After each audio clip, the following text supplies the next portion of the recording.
The views, thoughts, and opinions expressed in this episode are that of the guest and host and do not necessarily reflect the values of sponsors or other associated organizations.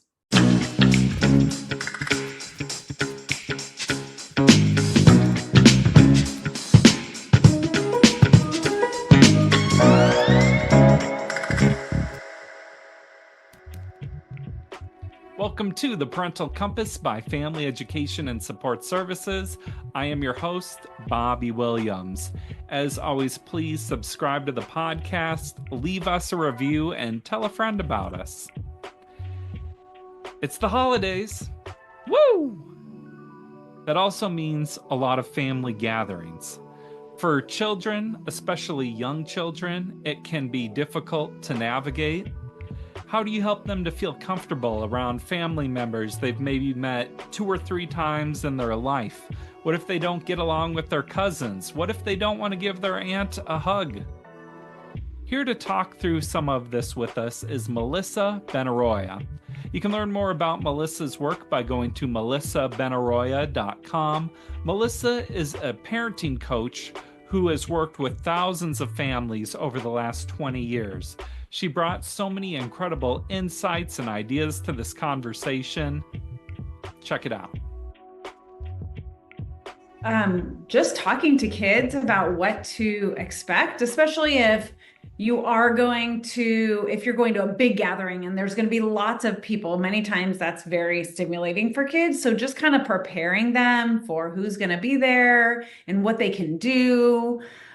Because you'll be socializing probably a little bit. So we want to make sure that they know exactly like what kind of activities they can engage in these places, and then also prepare them for who's going to be there. So, like you were saying, you may be visiting family afar that you know very well intimately, but your child may have only met a handful of times. So to them, there isn't that same level of comfort. And I think keeping that in mind is really helpful, because we feel a level of comfort that many times we just like expect our kids to have because it's grandma or auntie. And the reality is, like, grandma or auntie may feel a little bit more like a stranger to kids because they're not necessarily part of their everyday life. So on one hand, you can help your child, but then there's also the adults in the equation. Is there anything you can do to help prep the adults? Like, say you have a brother that doesn't believe ADHD is real, or what can you do to prepare the family? Yeah, I think just talking if there are any special needs, ideally we want to be really respectful of that and just prepare family, because again, like many times they may not know your child all that well. So just kind of letting them know kind of what kids' limits and boundaries are, that like, yeah, they can sit at the table for like 15, 20 minutes, but 30 minutes to an hour, extremely challenging for a 2 or 3 year old. So I think just setting realistic expectations, and preparing family members. And, depending on our child's temperament, sometimes we have very outgoing kids that, blend right in or having a great time. Many kids can be very standoffish, feel really shy around new people. So just letting others that will be joining know that, like, hey, you know, Kelly is super excited to come and visit, but also a little bit slow to warm up. So we'll just give Kelly a little bit of space, and, in no time will she be, engaged and having a great time. So sometimes your child well, and preparing others for some of those, small little things that they might not know ahead of time can be really helpful. I know in your work you talk about physical boundaries with children, of how to get them to express their feelings if they don't want to give a hug or something like that. Could you talk a little bit about that with us? Yeah, well, I think respecting kids' boundaries is really important because, like I said before, like sometimes our intimate, family members and relationships with friends does not necessarily extend to our kids. And we do need to respect their boundaries. If we don't want our kids, going up and hugging strangers, like we can't ask them to do that in these situations. So I think prepping kids of what they can say or do can be helpful. Like, hey, how about a high five? Something like that, if they're not like a huggy type of kid, can be really empowering. And so sometimes giving kids some language that they can use, number one, is helpful. Number two, doing a little bit of role play and practice ahead of time is really helpful as well, because then they know what it feels like, what it sounds like, and we can be playful and light about it. So that way, if something does happen and somebody kind of jumps in and goes to grab for them, they've got something prepared and on the ready, that at the same time is kind and respectful, and that they can feel really good about, and that as parents we feel really, really good about as well. Here's an interesting boundary conundrum that I think you'll have a answer for here. But what about if the conversation is getting inappropriate or the family's talking about something that's going on in the news that you'd rather your child not hear?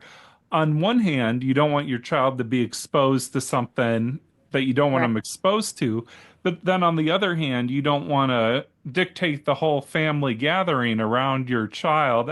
How do you balance that, or what do you do?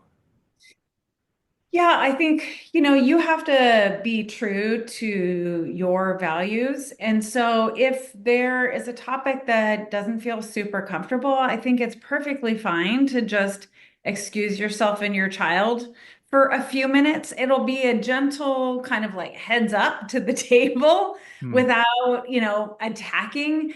And at the same time, it can shield the child from hearing some of the content that may just not be appropriate for them. So it might be like, hey, you know what? Timmy and I are going to go in the other room and see if we can do a few puzzle pieces, and we'll be back in just a few minutes. So that way, it feels really respectful to those that are having the conversation. But again, we're not putting our child in a really uncomfortable or inappropriate situation. I love that because then you're not shaming anyone, which is always, emotions can be high at family gatherings. Yes. Yes. Yeah. Another issue that I see coming up is that these family gatherings aren't always meant as child events. Like your child might not want to be sitting around and talking or watching football, but then you don't want your child on a tablet the whole time either. What's the balance or trick there? Yeah. Well, one of the things that I think is super helpful, and my kids are grown, so this is not an issue, but I think it can be helpful to just have a bag of tricks, if you will. And it's something that I always kept in my car. So, some novel activities and toys that you kind of take to these situations where, it might not be a house that has children or toys available, but Thanksgiving dinner is not a quick, like, eat and run kind of event. So we want to make sure that they can sustain throughout this time without, interrupting or, quite honestly, making it a miserable experience for other people that are trying to enjoy themselves. So I think thinking ahead of time and having some activities and things that you can bring with you, maybe when you get to the home, just asking whoever is hosting, is there a best place for them to play? So kind of understanding the lay of the land and where it's appropriate for kids to go, where kids probably shouldn't be going, um, just to make sure that there's a safe place, everybody feels comfortable with what they're doing and where they're doing that, and then help just get them set up and set expectations with the child so they know what to expect as well. Because, like I said it before, most kids are really only capable of sitting at the table. I mean, really littles, it's like 10, 15 minutes most. Older kids, they can sustain a little longer, but they're not interested in sticking around during long adult conversations. So giving them an out ahead of time can be super helpful.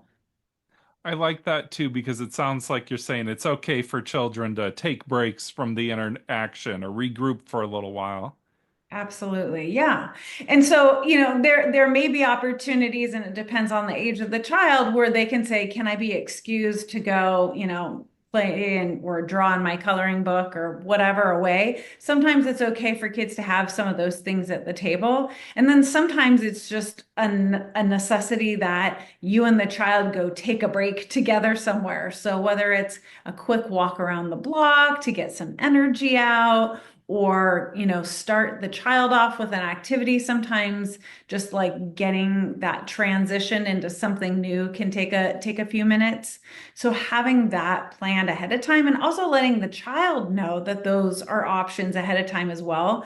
So instead of acting out when they're bored or done, they can just easily ask, can I be excused from the table, or can we do a quick walk, those types of things. Are there any stories from your life, or maybe a story you've heard from a client, where things were going sideways at a family gathering, but they were able to power through it? My kids are adults now, so it's been a while, but I do have one very clear memory of when I took them at probably like 5 and 7 out to a restaurant with my family. And we had been sitting for quite a while, and the children got restless. We got up and down a few times, but they were restless. The service was terrible. This probably should have been a 45-minute meal that ended up being 2 hours.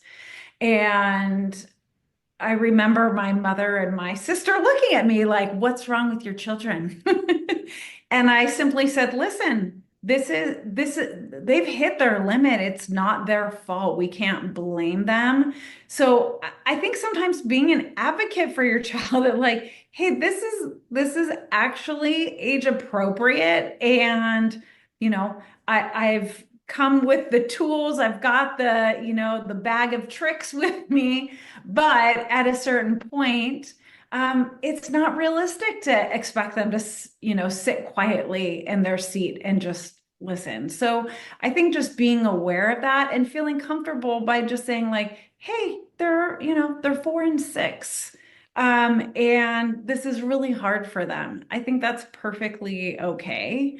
And important for children, because it's very easy to get, like you were said, like, we could easily shame others for inappropriate conversation, but children can feel really shamed as well, because most times they're working really hard to keep it together, but there's just a certain point where it's just too hard for them. I love that because not everyone is always going to know, like, what does a 4-year-old act like? What does a 6-year-old act like? What's normal? Right. Uh, Yeah. Another thing this makes me think about is when there's maybe cousins or other relatives that are around the same age. And just because children are about the same age doesn't mean that they're always going to get along.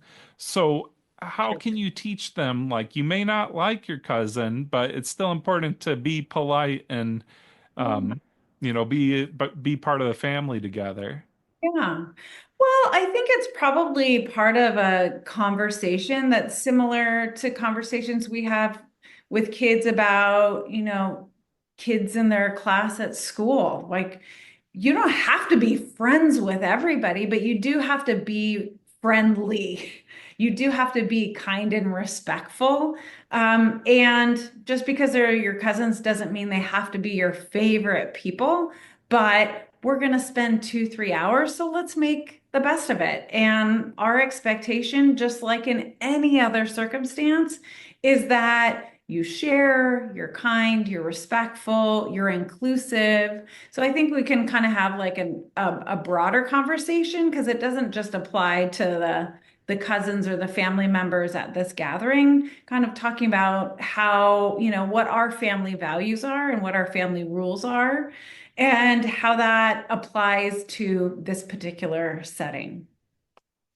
So many times it's easy for kids to draw from their experiences in like a school setting, because they talk a lot about being a good friend and being kind and taking turns. So sometimes drawing a little bit from their experience at school can be helpful in these situations as well.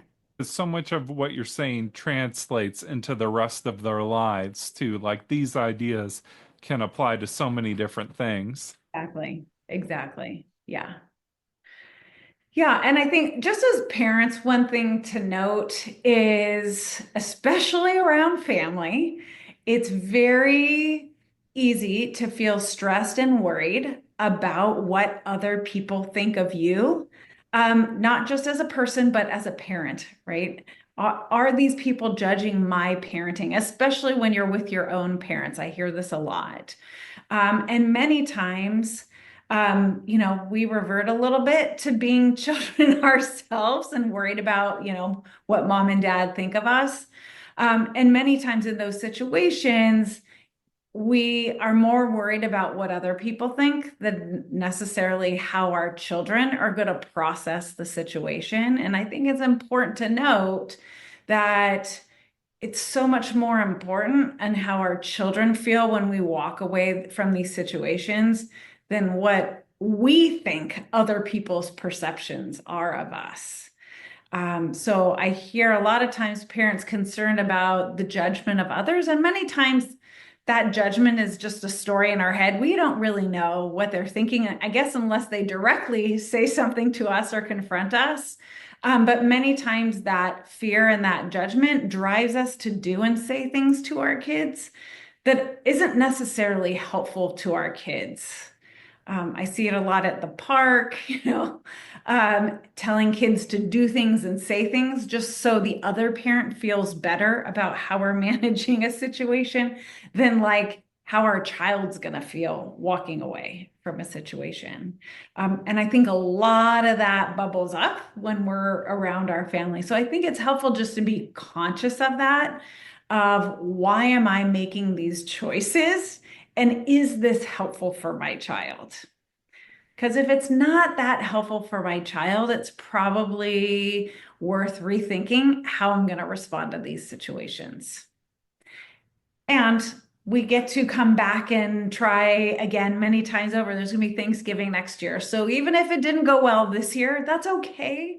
We too, as parents, are learning in this process and can make better choices in our parenting and think through, you know what, next year, instead of just kind of placating, my mom, or what other people are thinking, I think I'm going to think more about how I'm going to manage these kinds of situations or challenges or big emotions in a way that's probably most helpful for my child to feel seen and heard, or my child to manage these hard moments. So I think that awareness is really helpful. Yeah. I feel like part of it is just managing yourself because your family, it's quicker, it's easier to be quickly irritated by your family because you're so comfortable with them. And then there's, past dynamics or whatever your family history is. And then you have your child, and there's so many factors. And it's like, how can I just center myself for my child?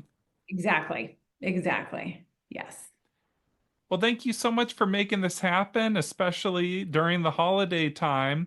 Do you have any closing thoughts or ideas you want to leave us with here?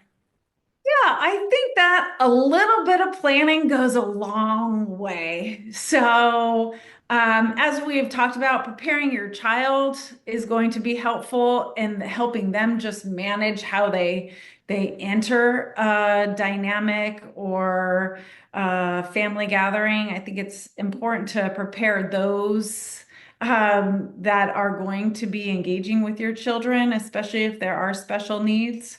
And then just kind of having a plan of, hey, when I need to advocate for my child, or hey, here are things that you can say when, you don't feel comfortable, or here's a signal word you can use when you need to take a break. So I think just being like really mindful and thoughtful instead of walking into a situation and then just reacting in the moment, because usually in those moments, we aren't our best self. So putting a little bit of planning in place can make these moments so much more enjoyable for sure.